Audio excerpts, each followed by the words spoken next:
I'm assuming Joe knows what to do to disable it. Uh-huh. And here we go, Eric. Are you ready? Yep. All right. And Joe kills the power. Okay. Eric, you're able to get yourself into the company's dispatch software. You got your outages, your brownouts, and with a little bit of minor tweaking, you're able to tell the computer that it's already being taken care of. So it just blends in with everything else. The phone call's a little bit trickier. So what you have to do is hijack the cell tower, route it wirelessly to a walkie-talkie. And sure enough, it's about 20 minutes later, and I'm going to have you roleplay this. Ring, ring, ring, ring, ring, ring. Where are we at? Idaho?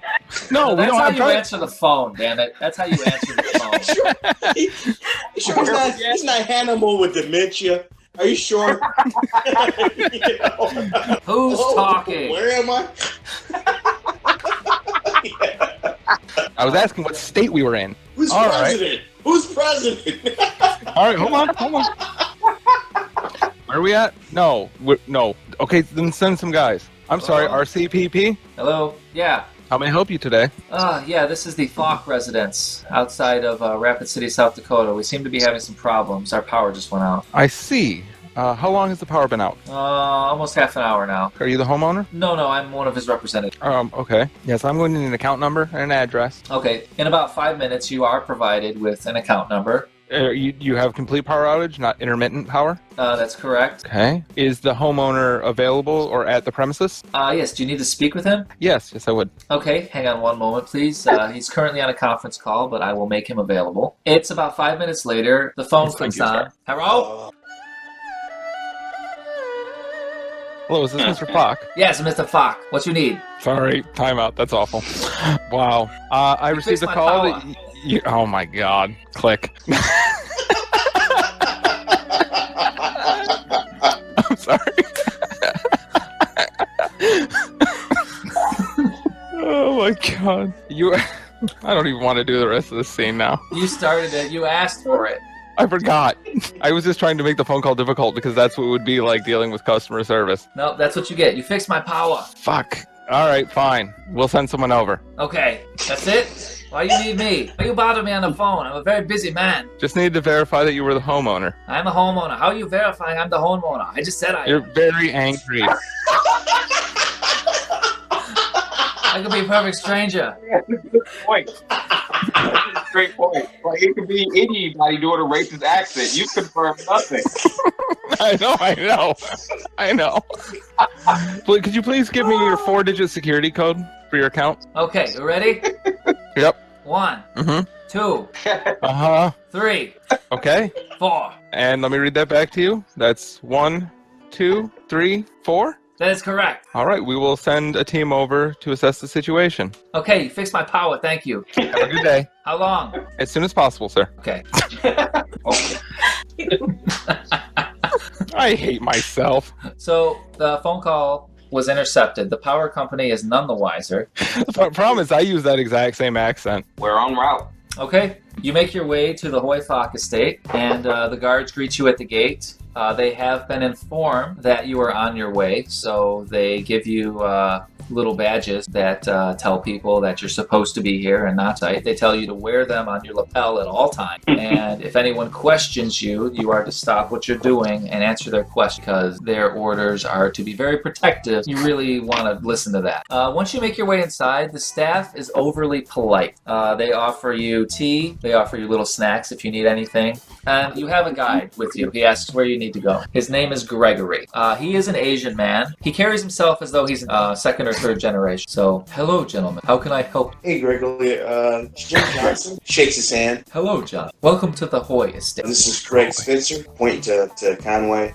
Tom Washington, pointing to... Thomas Washington. Thomas Washington. That's right. Yep. Well, thank you all for coming on such short notice. If there is anything I can do to help you, please do not hesitate to ask. Sure. Gregory, please. Yeah, great. Start the fuse box. Of course, it will be in the basement. So he takes you and the other two gentlemen to the fuse box, which is where you asked to go, correct? Yeah. You're an electrician. You know how to make it look like you're doing what you're supposed to be doing. Within a few minutes, Eric, you are brought a plate of several different kinds of cheese, along with some rolled up fancy lunch meat. Nice. Is that brie? It is. Is that? There's brie, there's prosciutto, expensive ham, there's turkey, but it's all like top quality stuff. We're not talking Oscar Mayer here. We're talking fresh, brand name deli cut. Gerald looks at it. Why? They're no Ritz crackers. They're like edible plates. I apologize for our lack of lesser crack. I don't actually say that. Right. It's just the look I'm Right. getting. With this jargon, he says, "Well, I'm gonna continue to search this box here. I'm gonna look at this junction box here. Washington and what's his face? Spencer. The only Caucasian here apparently go search in that direction." Okay. Gerald mutters something about people taking his jobs and goes to do his work. Of course, this is quite a large estate, so please allow me to gather another guide to guide them. You get a lesser guide, and short, very short. He just looks at you. He doesn't say a damn word. Now that I'm in the house, how difficult is it for me to narrow down where the statue is? You have laser-like focus as to its location. Oh, well, I would play it cooler than just toucan samming my way upstairs. Yeah, no, we're gonna check upstairs to make sure all the wiring is straight up there, so I can lead the way. Now, the way to get to the second floor. Let me make some passive tech use rolls here. You notice two things. Number one, there are surveillance cameras everywhere. And you hit the first difficulty to notice all of the ones that are noticeable. There was a much harder difficulty to notice that can't be a real thing. Is that a thing? That is the thing. FatValKilmer.com is a website. I just clicked it. It's a website with a bunch of fat Val Kilmer pictures. You also notice the hidden cameras that are everywhere. We're talking doorknobs, smoke detectors, whatever happens in this house. This guy's like super paranoid. Unfortunately, for us to locate the actual problem, we need power not to be running through this system from the backup generator, so we're going to have to power the whole house down. Oh. Or at least room by room, but that's going to take way longer because we're going to have to physically disconnect and reconnect the circuits. The little guy, he looks at you and he doesn't say anything and he leaves. Tom only has 2 accents. And then, no, that's this guy's shtick. He doesn't want to talk to you. He doesn't talk to anybody. He comes back with Gregory. They tag team out on Joe. And Gregory says, let me make sure that I understand what you are asking. You want to turn off the generator that is currently powering the rest of the house so that you can finish your work. We can't really detect where the problems are while there's power running through the system. Of course. And you have a very important job. However, I have an important job to do as well. And it has been made very clear to me that decisions such as this need to go directly from Mr. Falk. So I will take you to him, Kenneth. You are led to the center of the estate on the ground floor. It is Eric and Gerald. The room that you are brought into is very extravagantly decorated, as pretty much is the rest of the entire house. He's got an antique mahogany desk that is stained a very deep red color and has posts that are carved into the shapes of like dragons that are coming up to the top. Very, very well decorated. A lot of very expensive things in here, from statues, paintings, and it's all Oriental themed. Hoy is sitting behind his desk on the telephone. He has you wait just a moment, and then he hangs up. Hoy is very short and dressed in a completely white suit, top to bottom. Please sit. All right, I sit down. They say you need me to decide something. What you need?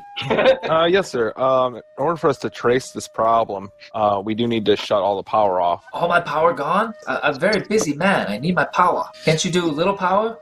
I mean, we can do it, but the work will take probably like 6 or 7 times as long. That's okay.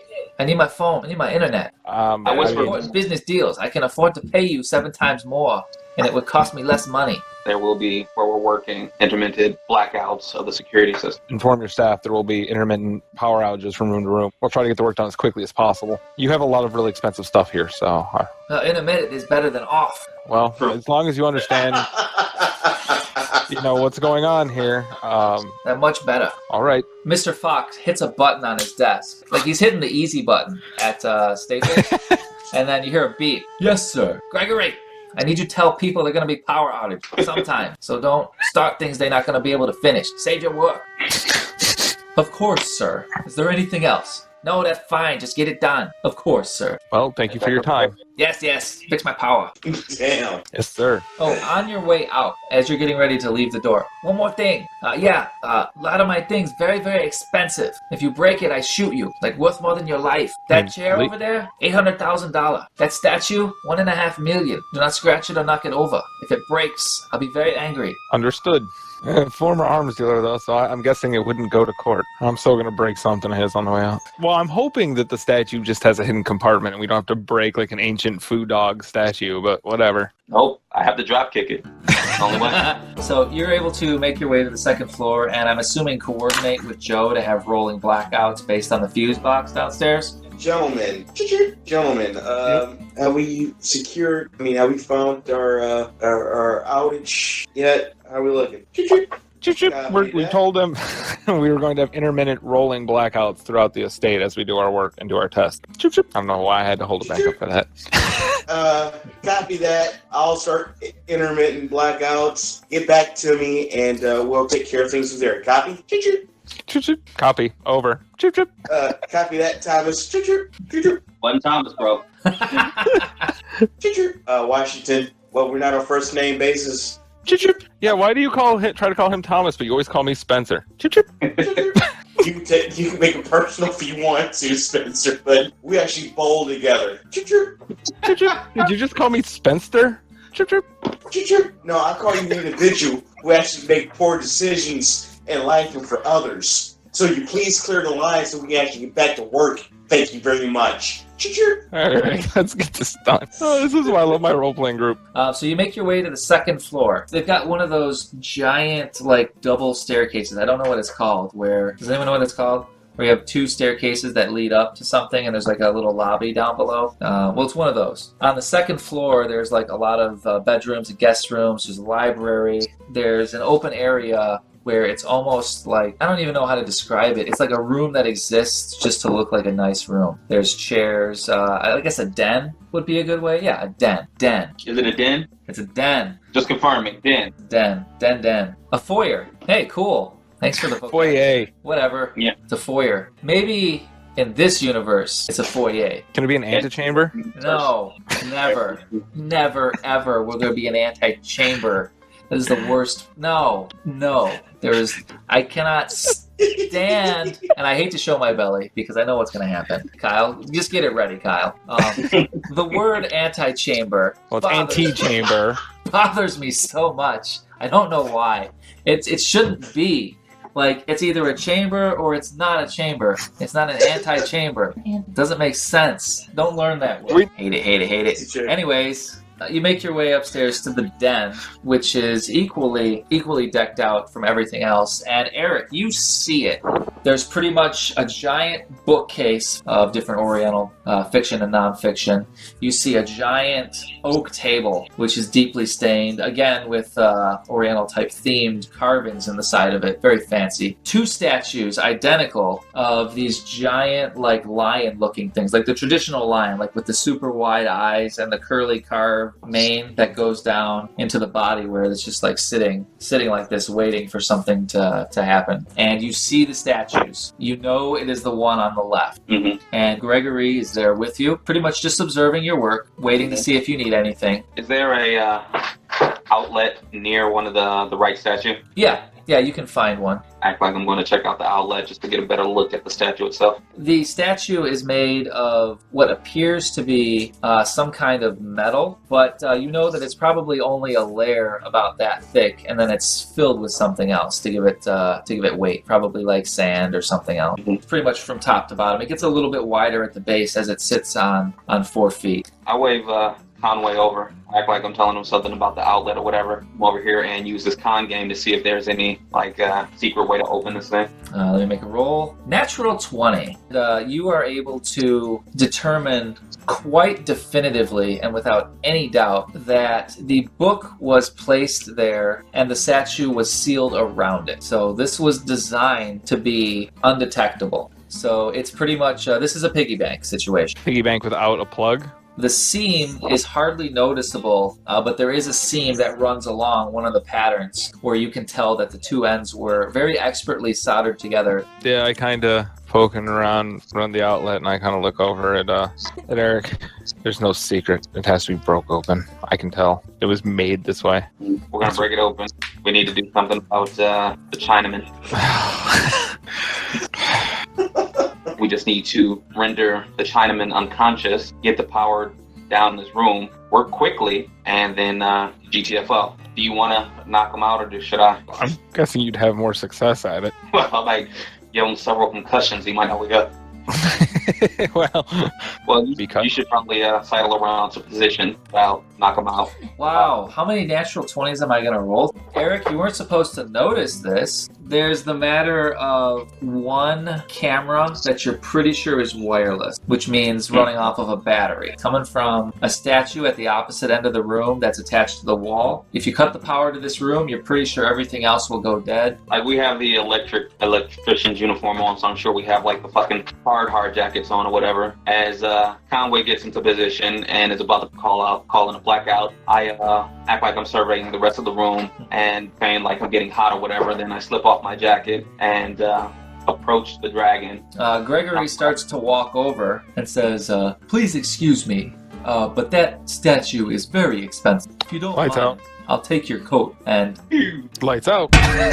yeah, so the lights go out. He's starting to walk over. He says, but it's 2-on-1, so it's pretty much a for the first round as you hit him from behind.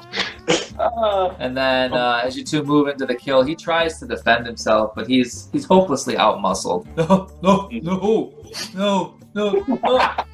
Lights out. We lay down the statue gently. Yeah, we move our tools to where the book is located inside the statue and then start cracking. Joe knows, based on the electrical layout and based on the lines, he can give you the location of where he's pretty damn sure the control room is. It's on the first floor, adjacent to Fox's office. Once Joe discovers that tidbit of information, what he decides to do is start to rewire things so that he will actually overload that entire section. Mm-hmm. Just some massive amounts of current runs through there, and once that happens, anything is going to be fried. Of course, the power won't come back on until we go back to the transformer outside the estate. Eventually, you're able to use like a chisel and hammer type situation to force a fracture of the metal. And then once you get in there with a hole, you use like these like tin snips. Snip. Tin shears. I meant to say shears or snips. I couldn't pick a word.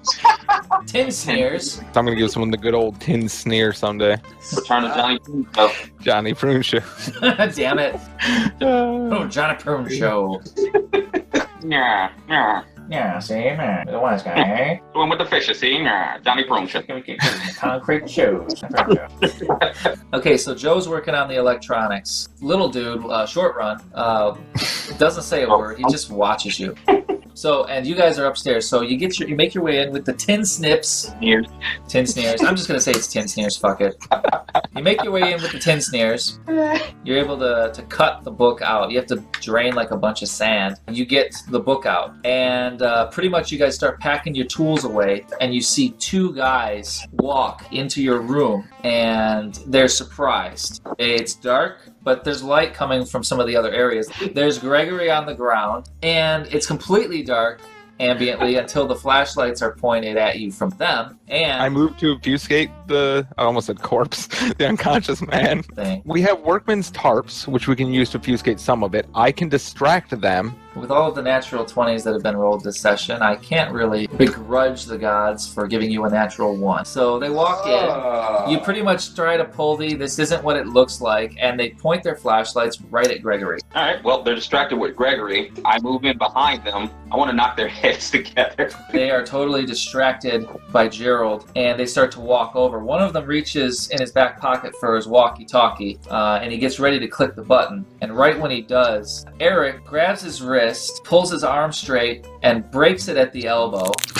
He drops the walkie-talkie. The other one turns at the sound of the cracking bone as the other one starts to scream out. And then he takes one of them by the head and the other one by the head and pretty much smashes their foreheads together. Boom, boom, and then a third time where he gives it a little twist, and you hear a little bit of a crack. You see some blood coming out of one of their noses, and both of them fall right on top of Gregory. Gregory, other dude, other dude. Yeah, let's move these into the corner this time, where there's no light whatsoever. You have the book for the moment, Joe. You're just about finished up wiring the thing, and then Joe D is still taking his time with the wiring. We have like a few minutes to send Conway to Holy Fuck and let him know that we are narrowing down the problem. We just need to head back out to our truck for a few minutes to get a few more tools, and we should be out there shortly. I go find Mr. Fox. you knock on the door. What? Who there? Hi there. Yeah, I poke my head in. He's on the phone. What? You hang on. I got some hillbilly at my door. And he puts the phone down. He goes, "Where Gregory?" He's up in the room that we're working in. Good news, we have to get some more tools and we might have to replace a bit of wiring to burn out, but we should be out of here way quicker than I thought. So just wanted to give you a heads up on that. Oh, that is good news. When my power come back? No more than an hour. Generator expensive. A lot of diesel. Sorry to bother you. No, don't bother. You've been very good. What's your boss name? I'll tell him you do a good job. Charles in charge.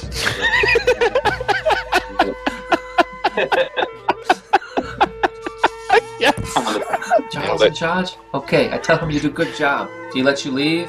He goes back on the phone. Yeah, he get dirty mud on my floor. Dirty mud. That's what you hear when you leave. You give them the all clear. Yep, chirp, chirp. All right, we're good. Chirp, chirp. Hey, now, chirp, chirp. I like that we've gone from trying to make chirp noises to just saying chirp, chirp. It's evolved so quickly. No, I'm still keeping it strong. Yeah, copy that. I am currently finishing up here, and I will be out momentarily. Over. Short Run does give you the escort out when you're done. You make your way outside and are able to load up the van and get the fuck out of there. Now, do you go to the transformer and turn the power back on? Yep. Okay. You fix that? We should ditch it right where it's supposed to be. Yes, do that.